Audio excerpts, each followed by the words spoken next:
Sairam to the lotus feet of our beloved Baba. Sairam to everyone. When asked the question, what are you most grateful for? The answer initially seemed simple to me. I'm thankful that I have a home, that I go to school in Sai Center where I can learn from my teachers and my gurus, and that my mom is the best cook in the world. These are all pleasures that all of us can identify with and that are on our minds most of the time. Therefore, it's simpler for us to give thanks. I'd like to talk to you all about something else that I'm grateful for that's been on my mind recently. These past few months have been interesting, to say the least. Every morning when I check my phone, I see yet another notification from CBC, The Economist, or the Globe and Mail describing the world in which we live that now feels distant and unrecognizable. The media is illustrating a universe where a president can order the use of chemical weapons against his own people, yet the rest of the world is too busy arguing over the semantics of genocide to actually do anything. A world in which coordinated terrorist attacks occur on civilians in major cities all over the world, and the only response is stopping the people that are in the most danger from reaching safety under the false pretense of national security, but the underlying reality of racism. I am grateful that I am not denied opportunities based on the pigment of my skin. I am grateful that I am not held accountable for the actions of all Hindus, all Muslims, all Buddhists, all Christians.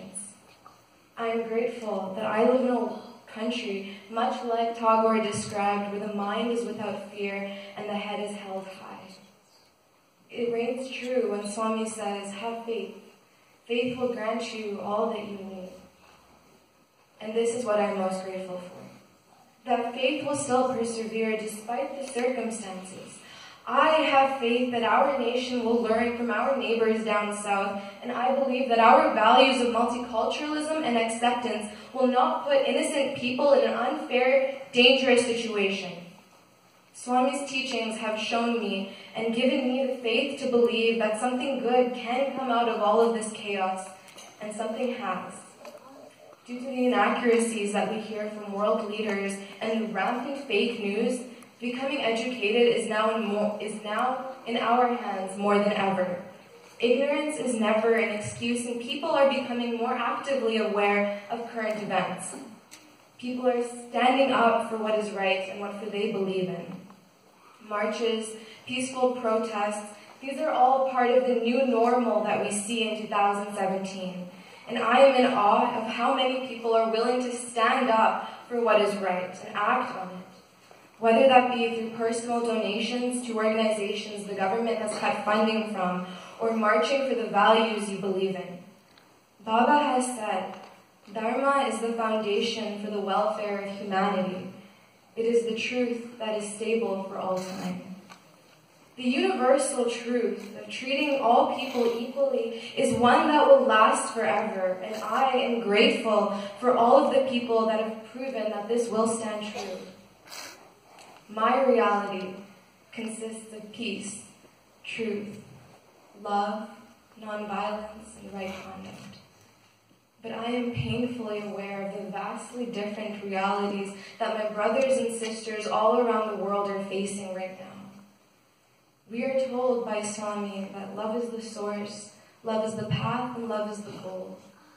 So where has it gone wrong? Because God is still the source of unconditional love, yet we seem to place limits on how far this love will stretch on our path, and the goal of universal love has been lost. I can tell you, though, that this love has not gone anywhere.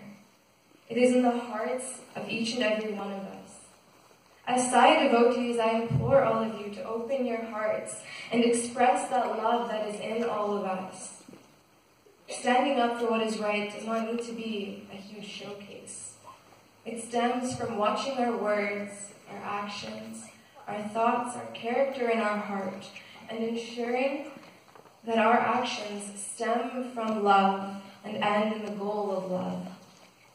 It is to stop ourselves from contributing to the xenophobic rhetoric around the world by asking ourselves if we are thinking about physical borders or the borders in our hearts, because Baba always tells us to expand our hearts to include all of humanity. I'm not going to be able to change the minds of everyone. But if we together can spread the ideas of watch and putting right conduct before racism and peace before prejudice, it will slowly contribute to the necessary change in the mindset of people around the world. Thank you for your time inside of here.